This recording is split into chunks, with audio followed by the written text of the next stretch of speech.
আসসালামু আলাইকুম। Welcome back to my YouTube channel Sourav lifestyle blog চ্যানেলে আপনাদের সবাইকে স্বাগতম। আশা করি আল্লাহর রহমতে আপনারা ভালো আছেন। আলহামদুলিল্লাহ আমিও আমার পরিবারের সবাইকে নিয়ে ভালো আছি। তো এটা হইতেছে আমার ছোটো ভাইয়ের বাসা। ওর বাসায় আমার ছেলে, আমার বোনের ছেলে মেয়ে, আমার মা সবার দুপুরে দাওয়াত ছিল। তো ওইখানে দুপুরে দাওয়াত খেতে গেছে সবাই। তো আমার ছোটো ভাইয়ের বউ পোলাও রান্না করেছে, তারপরে মুরগির মাংস রান্না করেছে, তারপরে চিংড়ি মাছ ভুনা করেছে, আর পোলাওটা রান্না করেছে গাজর দিয়ে। দেখতে খুব সুন্দর হয়েছিল আর খেতে তো মাশাল্লাহ অনেক মজা হয়েছিল। আর গাজর দেওয়াতে পোলাওটা অনেক ভালো হয়েছে। তো এক এক করে পোলাও বেড়ে তারপরে এই যে এখানে চিংড়ি মাছ ভুনা প্লেটে প্লেটে দিয়ে দিতেছে। তো এখানে আমার ভাইয়ের বউ, আমার ছোটো বোনের ছেলে মেয়ে, তারপরে আমার ছেলে, আমার মা, ওরা সবাই খাবে। আর আমরা কিন্তু আমাদের বাসায় খাবো, আমরা আর যাই নাই, ওরাই গেছে। তো এখন সবাই এক এক করে খেতে বসেছে।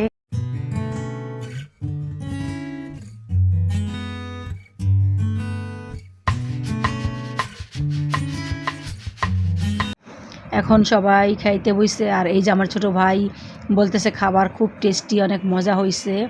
এটা হইতেছে আমার ছোটো ভাই, ওদের বাসায় আর কি সবাই দাওয়াত খেতে গেছে। এই তো মাংসের ভিতরে আলু দিছে, আলুটা খুব সুন্দরভাবে সিদ্ধ হয়েছে। যে মাংসটা কিন্তু খুব সুন্দরভাবে সিদ্ধ হয়েছে একবারে, মাংসটা অনেক মজা করে রান্না করেছিল। আর পোলাওগুলো তো অনেক ঝরঝরা হয়েছিল। তো আমাদের জন্য নিয়ে এসেছিল। তো খাওয়া দাওয়া শেষ করে আমার ছোটো ভাই, তারপর ওর ছেলে মেয়ে, ওর বউ আর আমাদের বাচ্চারা সবাই আবার বাড়িতে চলে এসেছে। এই তো আমার ছোটো ভাই ওর বড় মেয়ের সাথে কথা বলতেছে। ওর বড় মেয়ে আবার থাকে ওর নানির বাসায়। এখন ও কথা বলে আবার ওর বোনের সাথে কথা বলতেছে। তো ও তো আর তেমন কথা বলতে পারে না, ওর বোন কথা বলতেছে আর ও মানে হা হু করতেছে। তো এটা হইতেছে সন্ধ্যার সময়। তো কারেন্ট চলে গিয়েছিল হঠাৎ করেই আর কি, ভোল্টেজের কারণে আমাদের এই ফ্রিজটার সমস্যা হয়েছে। তো সারাদিন ফ্রিজটাতে মানে বরফ ছিল না। তারপরে সন্ধ্যার পরে গিয়ে একটা মেকানিজ নিয়ে এসেছে। তা মেকানিজকে দেখাইয়া বলল যে গ্যাসের কোনো প্রবলেম হয় নাই, তো ভোল্টেজের কারণেই একটা পার্টস চলে গিয়েছে।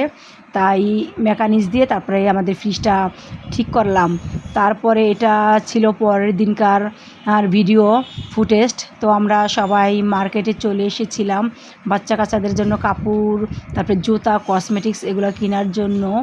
তো বিভিন্ন দোকান ঘুরে ঘুরে তারপরে আমি আমার বোনের মেয়ের জন্য, আমার ভাইয়ের মেয়ের জন্য, বোনের ছেলের জন্য এবং আমার ছেলের জন্য জুতা, তারপরে প্যান্ট এগুলো সবই আর কি এক এক করে কিনে নিব। তো এই যে এখানে জুতো দেখতেছি লোফার, এগুলো লেদারের, এগুলো কিন্তু অরিজিনাল লেদারের। তো এই জুতাগুলো কিনা হয়েছে আমার ছেলের জন্য এক জোড়া, আর আমার বোনের ছেলের জন্য এক জোড়া, আর আমার বোনের মেয়ের জন্য আর আমার ভাইয়ের মেয়ের জন্য আমরা সেম একই জুতা কিনেছি। তো এখন চলে এসেছি জামা কাপড়ের দোকানে আমার বোনের মেয়ের জন্য একটা ড্রেস নিব। আর এই ড্রেসগুলো দেখলে কি ভালো যে লাগে, মনে করে যে সবগুলো কিনে ফেলি। এত সুন্দর সুন্দর কালেকশন এবারকার মার্কেটে উঠছে। এই ড্রেসগুলো মানে যেই ড্রেসটা আমি পছন্দ করেছি সেই ড্রেসটা মানে 2-3টা দোকানে আছে, আর কোনো দোকানে পাওয়া যায়নি। তো এই যে এই ড্রেসটা যেটা আমি হাতাইতেছি এটাই আমার খুব পছন্দ হয়েছিল, কিন্তু এগুলার বড় ছোট সাইজ আছে, কিন্তু আমার বোনের মেয়ের সাইজেরই পাওয়া যাইতেছি না। তো এটা আবার দেখতেছে, কিন্তু এটা আমার কাছে তেমন ভালো লাগতেছে না, তাই আমি এটা নিব না বলে দিয়েছি। তো আরেকটা শোরুমে চলে এসেছি, এটা হইতেছে চন্দ্রবিন্দু শোরুম। তো দেখি এই শোরুমে ওর সাইজের এই ড্রেসটা পাওয়া যায় কি না। যদি পাওয়া যায়, কালার যেমনই হোক না কেন নিয়ে নিব। এই তো এই যে দেখতেছি ওর সাইজের এই কালারটা আর কি হয়েছে। এখন দেখি এই ড্রেসটা নিতে পারি কি না। তো কথাবার্তা বলে টাকা পেমেন্ট করে দিলাম। এই তো ড্রেসটা নিয়ে নিচ্ছে আমার বোনের মেয়ের জন্য। এখন চলে এসেছি আমার বোনের ছেলে আর আমার ভাইয়ের ছেলের জন্য গেঞ্জি কিনতে। এখানে বিভিন্ন কালেকশন আছে বাচ্চাদের, আবার ছেলেদের, দেখলে ভালোই লাগে। তো আমাদের তো আর ছোটো বাচ্চার কাপড় চোপড় কিনা লাগবে না, আমরা কিনবো আর কি 10-11 বছরের বাচ্চাদের জন্য। তো এখানে গেঞ্জির দোকানে চলে এসেছি, বিভিন্ন কালারের গেঞ্জি প্যান্ট একের পর এক আমরা দেখতেছি, কিন্তু না কোনোটাই আর কি দেখা যায় সাইজে কিংবা পছন্দে মিলতেছে না।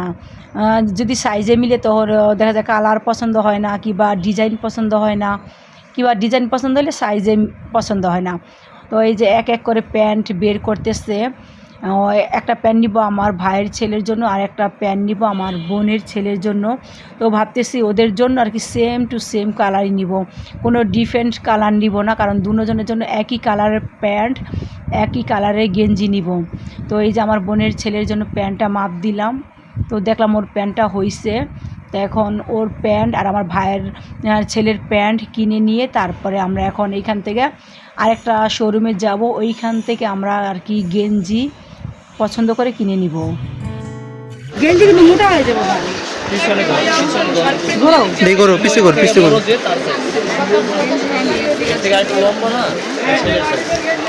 কিন্তু মোটা হয়ে যাবে, সবাই মোটা হয়ে যাবে না, এটা দেখা যায়